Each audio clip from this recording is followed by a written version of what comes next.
First on our list today is recovery is key. Some of the main things you want to be thinking about when you're trying to recover is getting enough sleep, drinking enough water, consuming enough food, which we'll get to in a minute, and of course, making sure that you're actually doing some cardio. So I'll go over each one of these in detail before moving on. So this is one of those things that you should be doing that most people kind of skip, and that's going for walks. Going for walks on your off days after meals is going to help with digestion, and it's also going to help you recover better from your workouts. This ties right into going for a walk on your off days, and that's doing cardio on your off days. So a lot of people out there, they think that if you do a lot of cardio, it's going to kill your gains in the gym.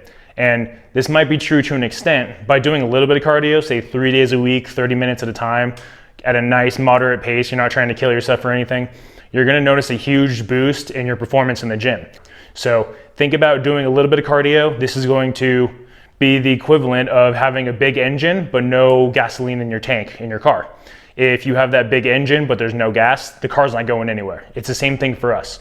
If we are able to, move very heavy weights and we're not able to actually recover from this and keep moving forward, we're not able to do more work over time, then there's not a lot you can do, unfortunately. So make sure that you're doing some cardio and get your work capacity up, because the more work capacity you have, the more work you can do, the stronger you're gonna get, and the more muscle you're gonna build. Deload weeks. These are something that a lot of people seem to be skipping because they like to go heavy in the gym, they like to work hard, and they feel like a deload week is a waste of time, but in reality, it's not. You can only push so hard without going too overboard and you're not actually recovering from the work you're doing. The purpose of a deload is to actually fight back some of the fatigue that you've been generating from all the muscle building training you've been doing and allowing yourself to recover so that the next heavy bout of training comes up, you're able to do more work. If you just keep pushing hard in the red forever and ever, you're never gonna build the muscle that you want to, unfortunately. So make sure every couple weeks, I say every 6 weeks minimum, you should be doing a deload week. And this is as simple as backing off the weight a little bit. I do like 10 to 20% and then cutting your volume in half. So if you're doing 3 sets of 10 on the squat, for instance, just do 3 sets of 5 with about 10 to 20% less load than you're used to using. And that's all you really need to do. As long as you're doing that, you're gonna get a good deload weekend. You're gonna still be in the gym and moving through those movement patterns you need to be focusing on, but you're not gonna have all those injuries that most people have by not deloading ever. If you think that professional athletes aren't doing this, they are. They have phases where they're not training as hard so they can recover. If you think they're just going hard 100% of the time, it's not the case. You need to focus on recovery. The only time you're actually building muscle is when you recover. It's not in the gym. If you're not recovering, you're not building muscle, bottom line. And this is the final part about recovery that a lot of people need to be thinking about. When you're trying to work out, but you're not drinking enough water, what do you think is gonna happen? It's a lot more than just being dehydrated, which we know will decrease your power output, it'll decrease your performance in the gym and in life in general. You're not gonna be building as much muscle, your recovery is gonna be in the tank, and you're not gonna be able to do as much work in the gym. That's all there is to it. This doesn't mean like a broad example like most people think. 8 glasses a day, that's fine if you're about 130 pounds or so, but for most people out there, I recommend doing half of your body weight in ounces. So if you're 300 pounds, that's 150 ounces a day, 200 pounds, 100 ounces a day, 100 pounds, 50 ounces a day. As long as you're doing that and you feel like you're not dehydrated, you're doing well in the gym, and you're getting the muscle mass you want to, you're probably on the right track. So keep that in mind. If your recovery is in the tank, increase your water intake. And of course, number 2 on our list is eat more food. Eating more food is the number 1 most important thing when it comes to building muscle. If you find you're not gaining weight, you're not building the muscle that you want to, and you're not putting the efforts in to eat properly, you're not gonna build muscle ever. That's the bottom line. You have to eat to build muscle mass. So in trying to gain muscle, one of the main things you wanna be thinking about doing is only gaining about 0.5 to 1% of your body weight every week. The reason we wanna do this is because if you're just going 100%, eating everything you want to in sight, you're gonna get fat, you're gonna build more fat than muscle mass, and then you're gonna have to spend time cutting all of that weight off. I've seen it many, many times. Do not do this. You wanna think about taking in the least amount of calories you need to still progress and gain muscle mass. If you're 200 pounds, 0.5 to 1% is about 1 to 2 pounds of body weight per week.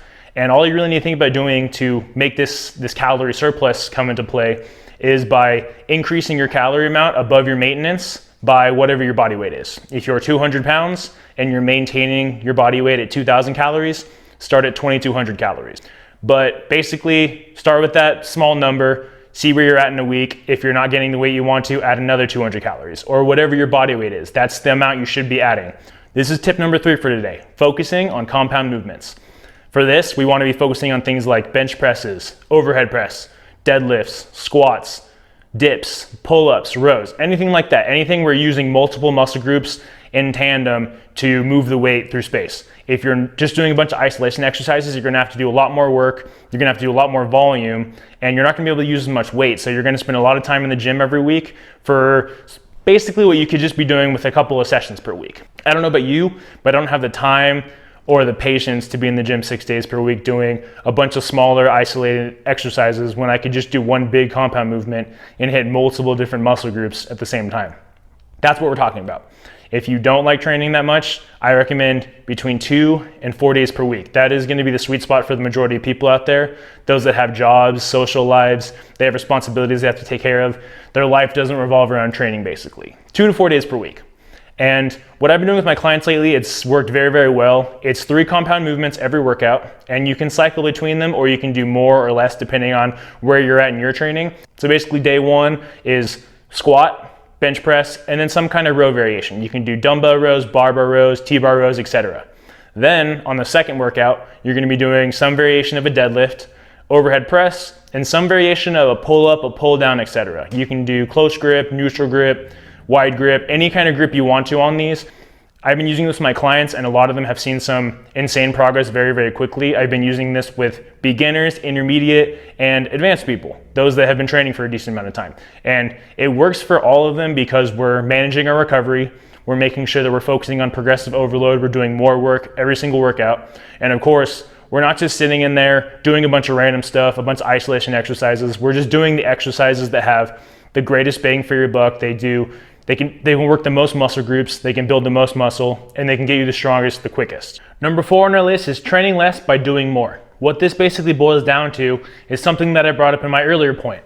If you're trying to build the most muscle possible and you don't have all the time in the world to train, you should do the exercises that give you the most bang for your buck, that build the most muscle, and save you the most time. You want to use things like squats, bench, deadlift, overhead press, etc.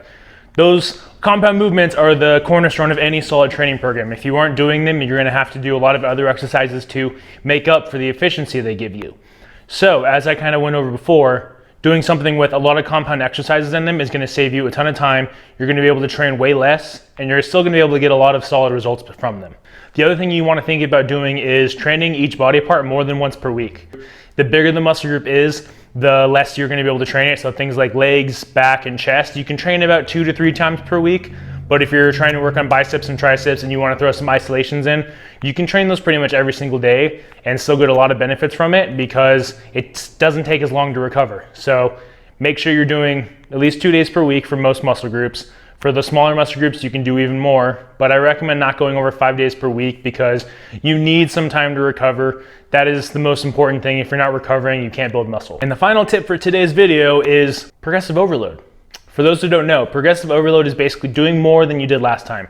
This means doing more reps at the same weight, doing more weight for the same reps, or doing more sets. This is something that a lot of people do wrong, is that they go in and they'll just do whatever they want to. They'll find new exercises online, they'll do them, and then they'll find new exercises the next week, do those, and there's no actual systemic approach about it, which doesn't make much sense. From a muscle gains perspective, it's about doing the same things over and over again, trying to get stronger at them, trying to do more reps with them, and then when they stop working, then you switch them out. But you shouldn't be trying to change up your workouts all the time, trying to cause muscle confusion, which doesn't exist, by the way. You should think about doing the most work you can each workout and try to get better at it every single time. I went over before, one of the best way to do this is by starting with the weight you can handle for 8 reps and then increasing it until you can do it with 12 reps. As soon as you're able to do this, you add 5 pounds. Very simple. It's all about just doing more reps with more weight. That's it. If you focus on that for a couple of years, you're gonna build a solid level of strength and you're gonna build a lot of muscle mass. But that's it for me, guys. I hope you guys enjoyed. If you'd like to see more content, make sure to subscribe and hit that notification bell. It really helps the channel and I really appreciate everybody that's been supporting the channel so far. Also, if you'd like to read more, you can check out my website at DanteReadyOfStrength.com. I have a link to this article down in my description box. And of course, I'll see you guys next time. Hope you guys will have a wonderful weekend. Until next time, Dante Redgrave.